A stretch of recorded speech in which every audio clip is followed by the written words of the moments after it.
Bonjour, aujourd'hui on va parler auriculothérapie. C'est une réflexologie de l'oreille, du pavillon de l'oreille. Au même titre que la réflexologie plantaire, la réflexologie palmaire, l'iridologie. Qu'est-ce qu'on a aussi? La réflexologie endonasale. On a aussi le Dian Shan sur les points du visage. Alors, quelles sont les caractéristiques de l'auriculothérapie? Puisque c'est une réflexologie, on va agir sur une partie externe du corps pour pouvoir avoir un effet à l'intérieur. Le repérage est très facile au niveau du pavillon. On a une utilisation très simple et sans effet secondaire. C'est donc une très bonne méthode naturelle de traitement et de prévention.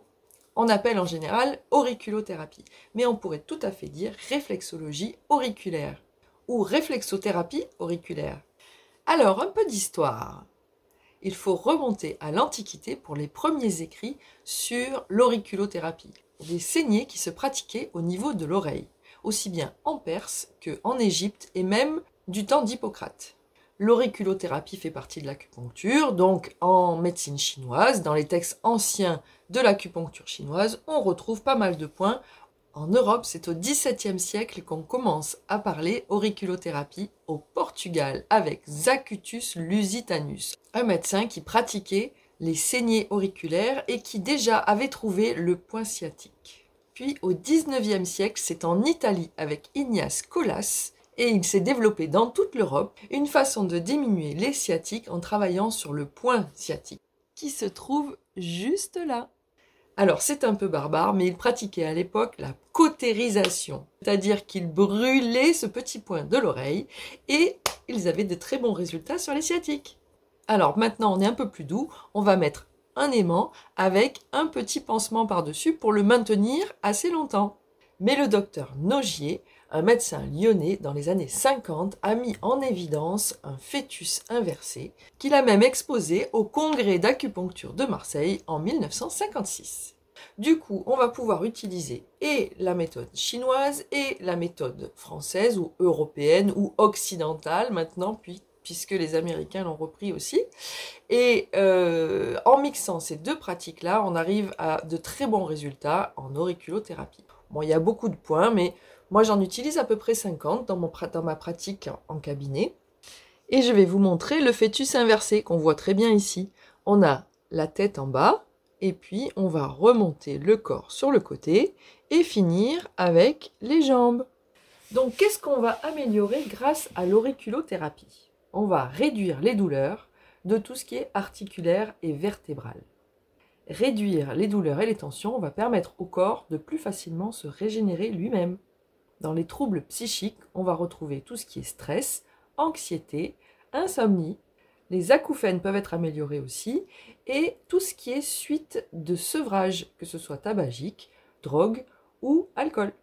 On va travailler sur les problèmes de poids aussi. Alors en ce moment, c'est très connu, l'auriculothérapie, sur le sevrage tabagique, sur les problèmes de poids et sur tout ce qui est articulaire. On est sur les 3 points où l'auriculothérapie va être très intéressante. Sans oublier tout ce qui est stress et insomnie, où on va avoir aussi une belle amélioration. Alors qu'est-ce qu'on va utiliser? Je vais d'abord utiliser un palpeur à pression, hop, avec un petit système de ressort. Je vais passer sur tous les points de l'oreille intéressants, donc j'ai un petit circuit, les organes internes, le système digestif, la colonne vertébrale. Je vais aller voir aussi tout ce qui est stress et système nerveux. Je vais aller voir aussi tout ce qui est ancestral, péricarde, les dents, enfin bon, j'ai tout un système comme ça, une cinquantaine de points que je vais aller chercher. On peut parler rapidement des tempéraments d'Hippocrate, où on va avoir notre fameux sanguin. Eh bien, on va pouvoir agir sur le point au niveau du cœur. On a le colérique ou le bilieux, et là, on va pouvoir agir sur la vésicule biliaire et le foie. On a le phlegmatique ou le lymphatique, et là, on va pouvoir travailler sur toute la partie cerveau. Et on a enfin le mélancolique ou le nerveux. Et là, on va parler de bile noire. Alors, la bile noire, c'est quoi? En fait, c'est le suc pancréatique. Donc, on va travailler sur le pancréas. Alors, une fois que j'ai repéré mes points au palpeur, eh bien, d'abord, je les note avec un petit stylo spécial pour la peau. Et après, je vais tester les points avec un bâtonnet or-argent. Donc d'un côté l'or, de l'autre côté l'argent, et avec une respiration ample et simple, je vais commencer à équilibrer le point. Du coup, selon si je trouve de l'or ou de l'argent, je vais mettre soit des petites billes enrobées d'argent, des petites billes enrobées d'or. Je vais pouvoir mettre aussi des aimants neutres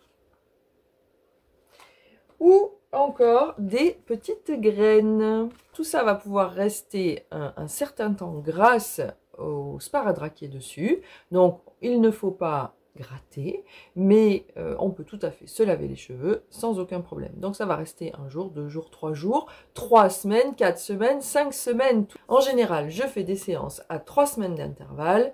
Ce qui est intéressant, c'est de faire 3 séances d'affilée pour pouvoir réajuster au fur et à mesure. Je fais régulièrement des formations en auriculothérapie pour se perfectionner et avoir une nouvelle corde à votre arc pour tous les thérapeutes, médecins, professions paramédicales aussi. Pour avoir toutes les informations sur les formations, vous pouvez aller voir sur mon site emelineboucher.fr, onglet formation.